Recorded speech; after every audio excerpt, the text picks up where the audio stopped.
The farmhouse sat at the end of a dirt road, half swallowed by the encroaching woods. The October air was damp and heavy, the sky the color of ash.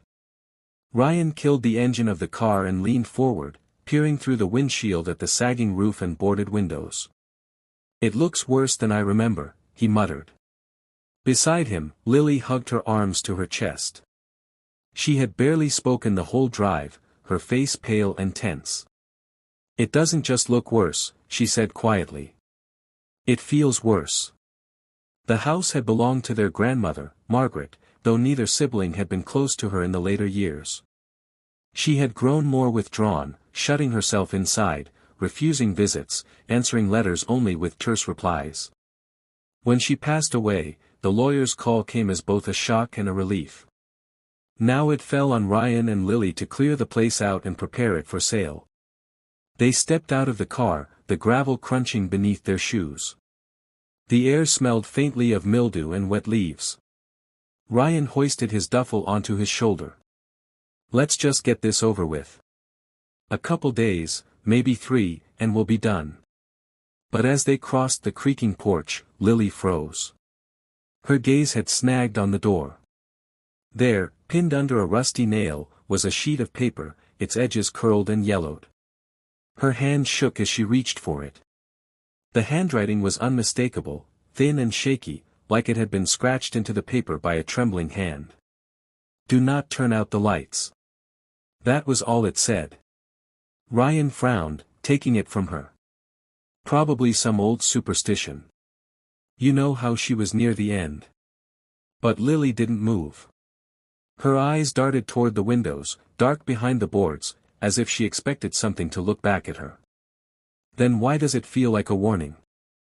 Inside, the air was stale, carrying a sweet, rotting odor. The place had been untouched for months, dust coated the furniture, cobwebs draped the corners. Their grandmother's rocking chair still sat by the cold fireplace, facing the room like it had been waiting for them. Ryan set down his bag, forcing a laugh that felt too loud in the silence. "It's just a house, Lily. Empty walls, old memories. Don't let it spook you." But as the last of the daylight bled away from the windows, the silence seemed to thicken. Ryan caught himself glancing at the corners of the room, at the way the shadows pooled unnaturally deep. They worked through the first hour in near silence, unpacking supplies, stacking boxes. It wasn't until Ryan flicked on the lamp in the living room that Lily whispered, "What if she meant it?" He looked up. "What?" "The note. What if she wasn't paranoid? What if she was protecting us from something?" Ryan wanted to dismiss it, wanted to laugh again and tell her she was being dramatic. But he couldn't forget the tone of their grandmother's voice on the rare phone calls she made. The way she whispered. The way she always asked, "Do you keep a nightlight on?" "You should. Don't let it go dark." That night, they found the second clue. While sorting through a box of letters in the upstairs bedroom, Lily pulled free a small leather-bound journal. Its cover was cracked, its pages stiff with age. On the inside, written in that same trembling hand, was a single line. "Darkness isn't empty, it's hungry." Ryan frowned down at it. Great. Just great. She really lost it in the end. But Lily's hands tightened on the book. "No. This doesn't feel like rambling. It feels like she knew something." They both jumped at the sound, a faint creak, like a footstep on the floorboards above. Ryan straightened, listening. The house was supposed to be empty. "Rats," he said, though his voice was thin. "Old houses always have them." But the sound came again. A slow, deliberate shift of weight. One step. Then another. Lily grabbed his arm. "That's not a rat." The lamp in the corner flickered. Once. Twice. And for the briefest second, when the light dipped low, Ryan swore he saw something stir in the far corner of the room, a ripple, a distortion, like the air itself had shifted. He blinked hard, and the light steadied. Nothing there. Lily's whisper cut the silence. Ryan, what if we don't turn them off tonight? Just in case. Ryan opened his mouth to argue. But the memory of that scrawled note, nailed to the door with desperate urgency, stopped him. He nodded slowly. Fine. We'll keep them on. Neither of them slept that first night. Because every time the lamp flickered, the shadows seemed to lean closer. The first night bled into morning without either Ryan or Lily sleeping. The farmhouse groaned with the weight of its age, every shift of wood sounding like a footstep. They sat in the living room surrounded by a circle of light, lamps, a lantern, even a flashlight propped against a chair leg. Every bulb glowed with a faint hum, a fragile shield against the black pressing at the windows. By dawn, Ryan's eyes burned from exhaustion. See, he muttered, voice dry. Nothing happened. It's just an old, creepy house. But Lily wasn't convinced. She kept the journal clutched to her chest, flipping through pages filled with their grandmother's increasingly frantic scrawl. The words ran together, often illegible, but again and again the same phrases returned. Keep the chain unbroken. The dark will feed. Light is the only cage. Ryan tried to brush it off, but the memory of the footsteps above them still gnawed at him. When he finally ventured upstairs to check, every room was empty, dust untouched. Yet the air felt disturbed, like someone had just left before he arrived. By afternoon, they worked in weary silence. Sorting papers. Opening boxes. Pretending everything was normal. But the quiet never seemed to last. Whispers seemed to seep from the walls, so faint you couldn't make out the words, just the cadence of speech, as though voices were carrying on a conversation in the dark places between the beams. At dusk, when the last sun drained from the horizon, Lily lit candles in every room. We can't risk it, she said, her voice trembling. Grandma never did. Ryan sighed. You really believe this? That something's living in the dark? Her eyes met his. Don't you? He wanted to say no.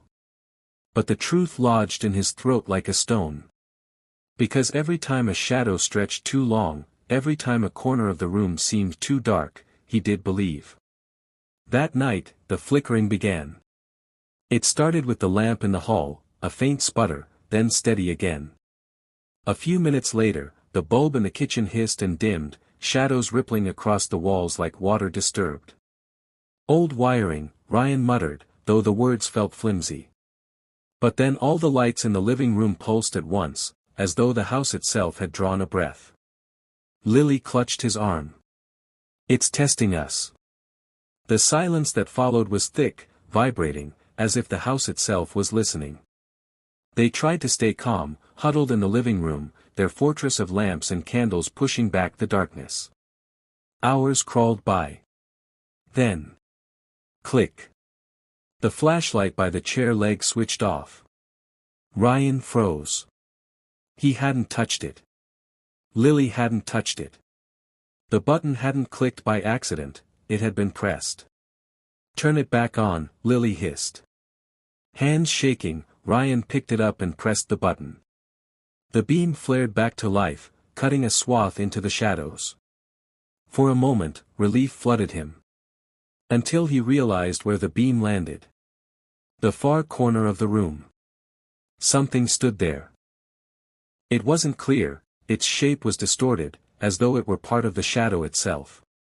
A tangle of limbs that bent the wrong way, a face that didn't settle into one form but kept shifting, features sliding like wax.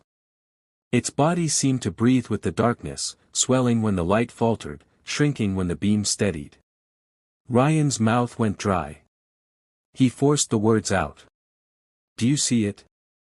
Lily's nails dug into his arm. Don't let the light go out. The thing in the corner shifted, its head tilting at an impossible angle. Though it had no stable face, Ryan felt its gaze pierce through him, heavy and suffocating. And then, slowly, it raised one hand and dragged claw-like fingers across the wall. The scratch echoed like a scream. Ryan's thumb slipped on the flashlight, the beam wobbling. For the briefest instant, the light dipped. And in that fraction of darkness, the thing moved closer. Ryan yanked the flashlight back up, chest heaving. The creature was now halfway across the room, frozen mid-step, its distorted body shimmering in the glow.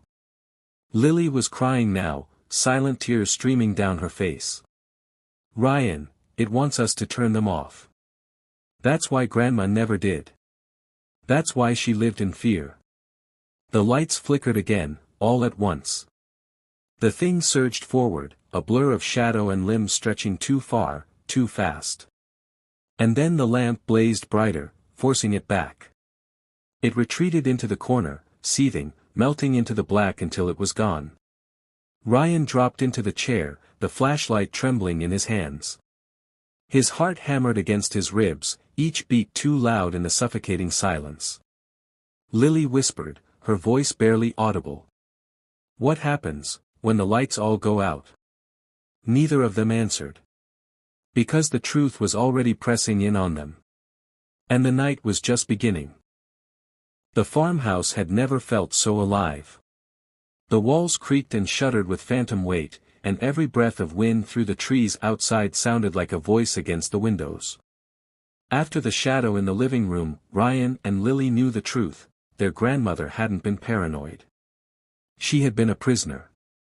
By the third night, their nerves were shredded raw. Lily lit candles in every corner of the house until wax puddled on every surface. Ryan scoured the shed for lanterns and batteries, building a haphazard arsenal of light. Still, the dark pressed closer, waiting. The journal offered little comfort. Lily flipped through the brittle pages again and again, reading passages out loud, desperate to find something useful. The chain must never break. The dark grows stronger with each breath it takes. Light is not enough. It must be unbroken. Continuous. Or it will come. What does that even mean? Ryan demanded, slamming the book shut. We've kept the lights on.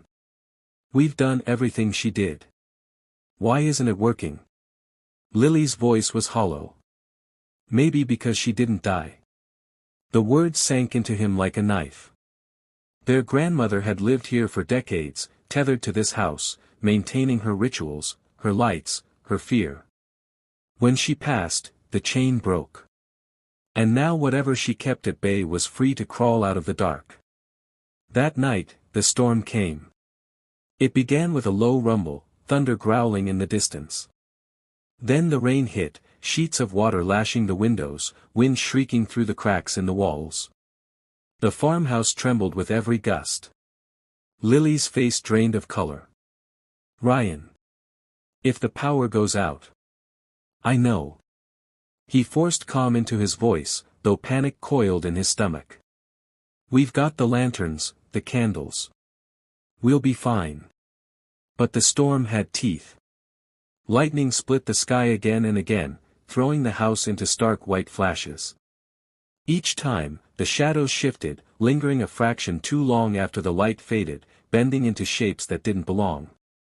And then, at midnight, it happened. The light stuttered. Dimmed. And died. The farmhouse collapsed into blackness, so thick it felt like a physical weight pressing against their skin. For a heartbeat, neither of them moved. Then Ryan fumbled for the matches, his fingers clumsy, shaking. The scrape of the match head was deafening in the silence. Flame bloomed, spilling fragile light. And in that light, they were not alone. Figures crowded the edges of the room, tall, thin, their bodies little more than elongated shadows. Dozens of them, standing perfectly still, their heads all tilted toward the siblings. Their eyes were nothing but pits, absorbing the glow of the match. Ryan's breath caught in his throat. He lit the candle with trembling hands, the flame stretching, pushing the creatures back. But they didn't vanish. They only retreated into the corners, waiting, breathing. More light. Lily gasped. She grabbed another match, lit another candle, then another. Soon the room was dotted with tiny flames, a fragile constellation holding back the dark tide. But the storm outside howled louder, rattling the windows, threatening to snuff them all out in one breath. Ryan clutched the flashlight, thumb pressing the button. Nothing. Dead. The batteries drained, though he had tested them hours before. They don't want the light to last, Lily whispered. The shadows shifted, one of them peeling away from the wall. It crawled forward on limbs that bent like broken sticks, dragging itself toward the circle of candles. Its body wasn't solid, parts of it dissolved into smoke, then reformed again, jerking closer with every flicker of flame. Ryan grabbed a lantern, cranked the knob, praying. A pale glow flared to life, blinding in its suddenness. The creature shrieked soundlessly, folding in on itself, and fled back into the black. The air reeked of ozone and rot. Ryan's chest heaved. "This won't hold," Lily said. Her voice was so small he almost didn't hear it over the storm. "They're waiting for the flames to die." Ryan shook his head violently. "We just have to keep them going. Candles, matches, phones, whatever it takes. We can last until morning." But even as he spoke, his phone vibrated weakly in his pocket. He pulled it out. The screen flickered, dimmed. 1% battery. And the charger, useless with no power. The storm raged on. The candles hissed in their wax pools, flames shrinking. And in the dark beyond their light, dozens of figures swayed in unison, as though breathing with the night itself. The shadows were patient. And dawn was still hours away. The storm did not ease. If anything, it seemed to grow stronger with every hour, as though the house itself were being tested. Rain slammed against the windows in sheets. Thunder cracked overhead, shaking the beams in the ceiling. But it wasn't the storm that terrified Ryan, it was the silence between the thunder. That silence was never empty. It was filled with breathing. Slow, heavy, deliberate. Ryan and Lily sat shoulder to shoulder in the flickering circle of candles, both gripping what light they could, him the lantern, her a trembling candle stub clutched so tightly wax had pooled over her fingers. Every time a flame bent in the draft, their eyes shot to the shadows, searching for movement. And always, they found it. Figures gliding along the walls. Limbs stretching far too long. Faces pressing from the darkness only to dissolve when looked at directly. The farmhouse had become a cage, and the dark was shaking its bars. "We can't stay here," Lily whispered. Ryan looked at her, horrified. "Go where?" "Into the storm. We'd lose the light. Then we'll die in here." The words seemed to echo, as though the house itself repeated them back. "Die in here." Ryan swallowed hard. His throat was dry, though his skin was slick with sweat. He forced himself to stand, raising the lantern. "We find the generator," he said. "Grandma had one. If it still works." He didn't finish. He didn't need to. The basement. Neither wanted to say it out loud. Neither wanted to admit the generator sat beneath them, buried in the cold belly of the house where the shadows were thickest. But the candles wouldn't last. Lily stood shakily, clutching the journal against her chest like it was armor. "Then we go together." The descent into the basement was like walking into a throat. The staircase was narrow, the air damp and stale. Their lantern light fell across stone walls slick with condensation, rusted shelves, broken tools. And deeper, always deeper, the dark seemed to swallow their light before it reached the far corners. "Do you hear that?" Lily's voice was a whisper, but it trembled with panic. Ryan froze. At first he thought it was the storm. But no, the sound was inside. Low voices, layered over one another, whispering from the walls. Too many voices to count. He turned the lantern. The stone itself seemed to ripple, faint impressions pushing outward, like hands pressing from the other side. "Keep moving," he said hoarsely, shoving the lantern forward. The generator sat at the far wall, a hulking shape draped in a sheet. Relief surged in Ryan's chest. He pulled the cover free, choking on the dust. Matches. Fuel. She always kept it stocked. He bent, fumbling with the valve, the switch. Behind him, Lily gasped. Ryan spun. She wasn't alone. Figures ringed the far wall, half-formed, their bodies rising from the shadows themselves. They didn't step forward so much as pour out of the black, stretching into human shapes without faces. Their heads tilted toward Lily, who backed against the wall, her candle trembling violently. Ryan. He yanked the starter cord. Once. Twice. The machine coughed, sputtered, nearly caught, then fell silent. The shadows leaned closer. Again. Lily screamed. He pulled harder, sweat blinding his eyes. The cord burned his hand. The shadows were only feet from her now, reaching with arms that dissolved at the fingertips, then reformed again. The generator roared to life. Light flooded the basement, blinding, hot, unnatural in its suddenness. The figures shrieked soundlessly, their forms collapsing into smoke, burned away by the blaze. The walls shuddered. The whispers fell silent. Ryan stumbled back, chest heaving, lantern shaking in his grip. The basement was empty. But Lily didn't move. She was still pressed to the wall, her eyes wide, her face pale. It touched me. Ryan's stomach dropped. He looked down. On her wrist, just above where the wax had dripped, was a black mark, shaped like fingers burned into her skin. The storm still screamed outside, rattling the bones of the house. The generator rumbled like a heartbeat beneath their feet. But Ryan knew the truth. The light had saved them, for now. And yet the dark had still found a way in. The generator throbbed steadily in the basement, its hum rattling through the floorboards like a pulse. The house was lit again, every lamp blazing, every shadow shoved to the corners where it twisted and seethed. But the victory felt hollow. Lily's wrist burned. She tried to hide it at first, wrapping it in a sleeve, keeping her hand close to her chest.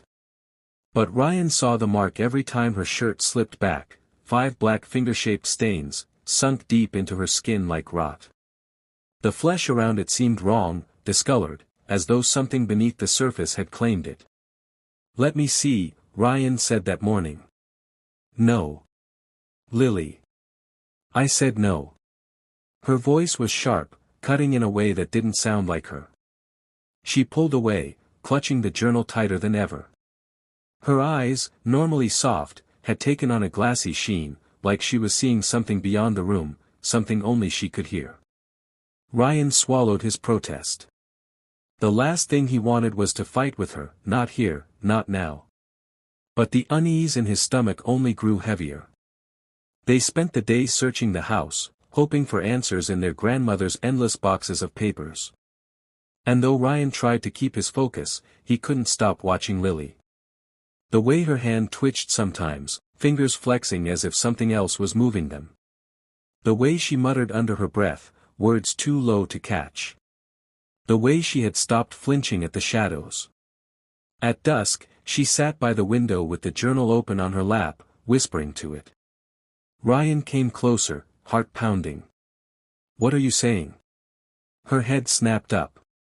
For a moment, her eyes weren't her own, they were pits, black and endless, swallowing the lamplight. Then she blinked, and they were just Lily's again. Tired, sunken, afraid. "Grandma didn't trap it," she whispered. "She fed it." Ryan's chest tightened. "What are you talking about?" She pushed the journal toward him with trembling hands. He skimmed the page, his stomach turning cold. Light keeps it away, but light does not starve it. To keep it weak, something must be given. Small things, at first. A bird. A mouse. The light blinds it, but the offering sustains it, keeps it from tearing the walls apart. I could not let it starve. I could not let it loose. I had to feed it. Ryan slammed the book shut. No.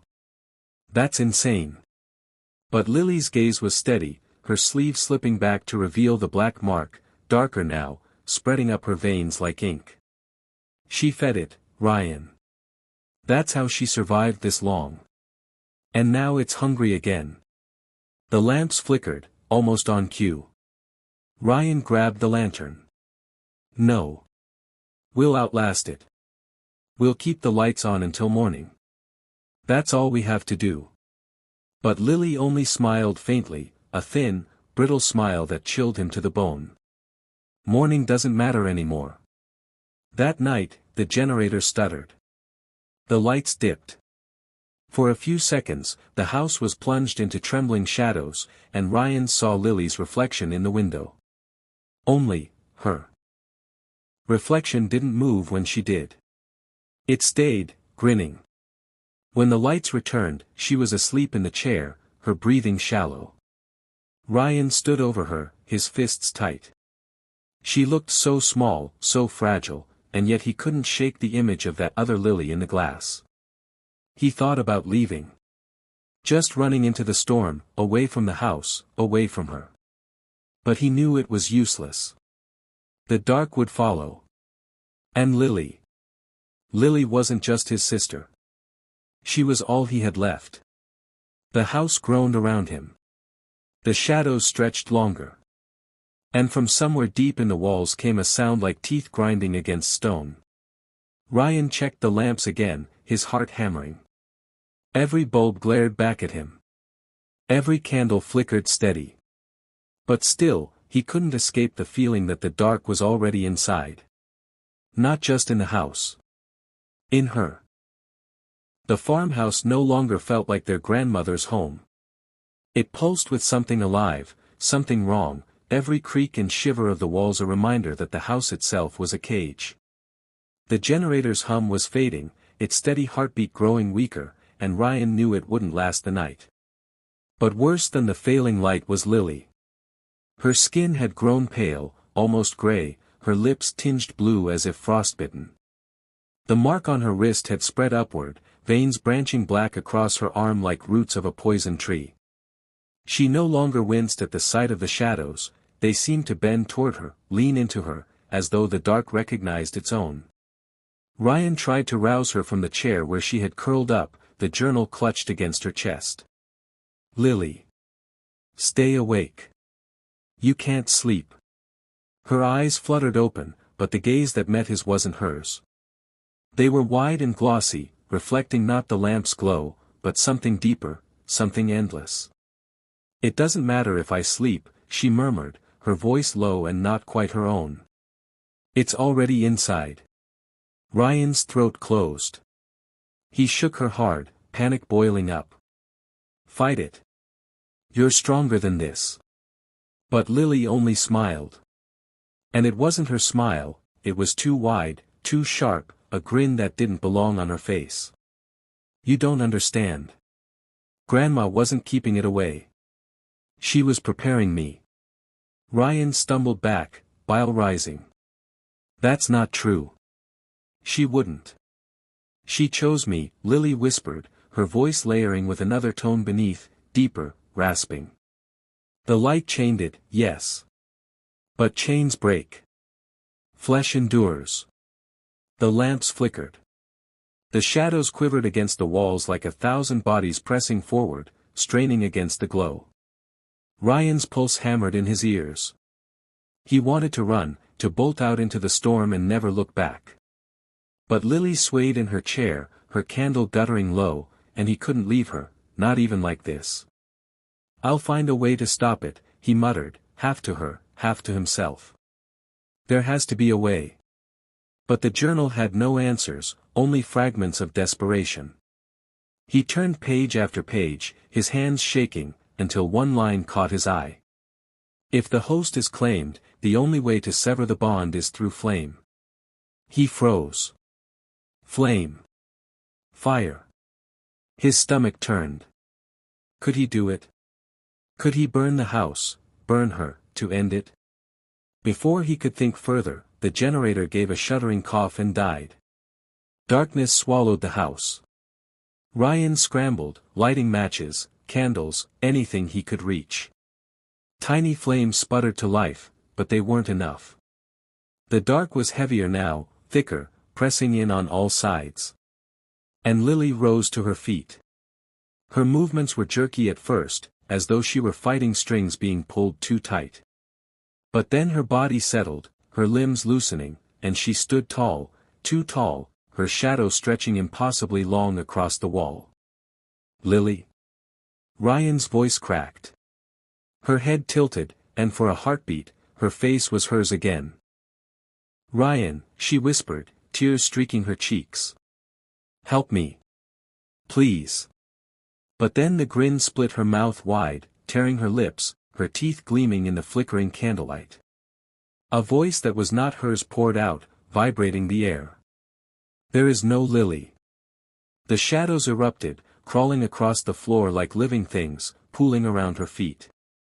Her body convulsed, her back arching as if something beneath her skin was pushing to get out. Ryan backed away, his chest heaving, his eyes darting to the matches, the candles, the lantern. Fire. He could end it. But his hands shook too violently to hold the match steady. And when Lily's eyes snapped open, black, endless, hungry, he couldn't bring himself to strike it. Stay with me, he begged. Fight it. You're still in there. You have to be. Her laughter was a guttural chorus, a sound that didn't belong in a human throat. The shadows surged with it, the house itself trembling as the dark pressed closer. Ryan knew the truth. If he didn't act, the thing would take her completely. And then it would come for him. The farmhouse was no longer a house. It was a coffin.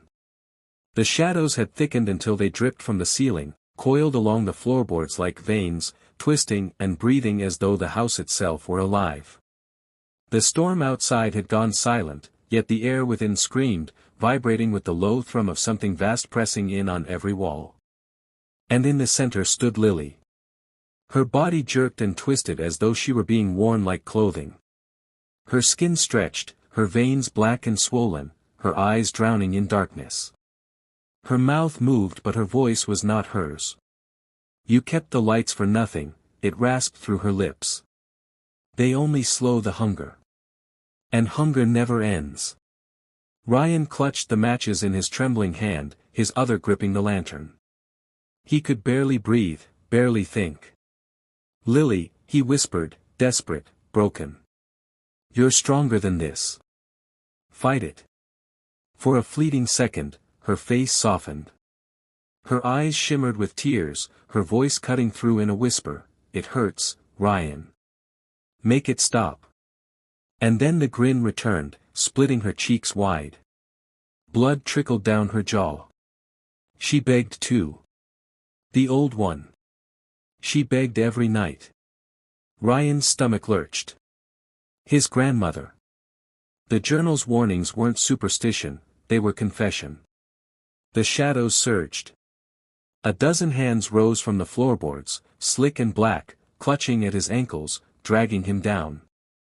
He kicked free, stumbling backward, nearly dropping the lantern.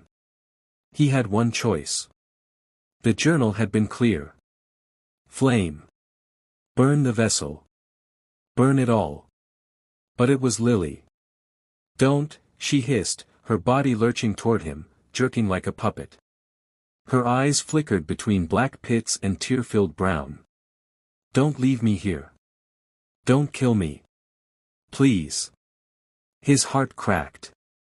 He could hear his pulse screaming in his ears. He saw the girl she'd been, his little sister, clinging to him when thunderstorms rattled the windows, whispering that he'd always keep her safe. He couldn't do it. The shadows knew. They surged upward, engulfing Lily completely. Her body stretched unnaturally tall, her limbs elongating, joints cracking backward. Her mouth yawned open far too wide, unhinging into a pit of teeth. The entity's voice thundered from within. The lights die. The chain breaks. And the darkness feeds. Ryan struck a match with shaking hands, the flame sputtering to life. The shadows recoiled. For an instant, he had the power, one small fire, fragile, but enough. Lily's face pushed through the black mass, her mouth screaming. "Ryan! Please!" The flame wavered. His hands trembled. Could he kill her? Could he burn her alive, even if it meant saving himself? The shadows surged again, slamming him into the wall, the match snapping out in his fingers. Darkness roared in, devouring every inch of the room. Ryan's scream was swallowed whole. The lantern slipped from his grip, smashing against the floor. Oil spilled, flame erupting. Fire raced along the boards, licking upward, searing the shadows. The entity shrieked, its voice rattling the walls until the glass in the windows shattered.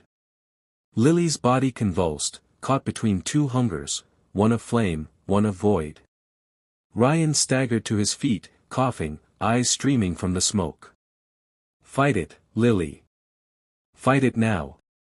For the briefest instant, her face returned. Human. Soft. Terrified. She mouthed one word, "Run." The fire spread faster than thought, devouring the walls, climbing the beams, turning the house into a furnace. The shadows screamed as they burned, but even through the flames, Ryan saw them. They didn't die, they changed. Writhing, multiplying, slipping through cracks and shattered glass into the storm outside. The entity's voice echoed through the inferno. "You cannot burn the dark. You can only feed it." Ryan stumbled out the front door, choking on smoke, falling into the wet grass. Behind him, the farmhouse was a torch, flames clawing into the night sky. He covered his ears, but he could still hear Lily's screams, whether they were hers or the things, he couldn't tell. And then silence. The fire roared on. The farmhouse collapsed in on itself, sparks spiraling upward. Ryan sat in the rain-soaked yard until dawn, shaking, hollow. When the sun finally rose, he dared to hope. The light fell across the ashes, chasing away the smoke. For the first time in days, the shadows shrank. But then, in the wet grass beside him, he saw it. A handprint. Black. Burned into the earth. And when he blinked, there were more. Dozens. Hundreds. Stretching across the field, all pointing outward, toward the horizon. The darkness hadn't died. It had spread. And Ryan understood the truth his grandmother had written, the words etched into her desperate journal. Darkness isn't empty, it's hungry. And now, it was free.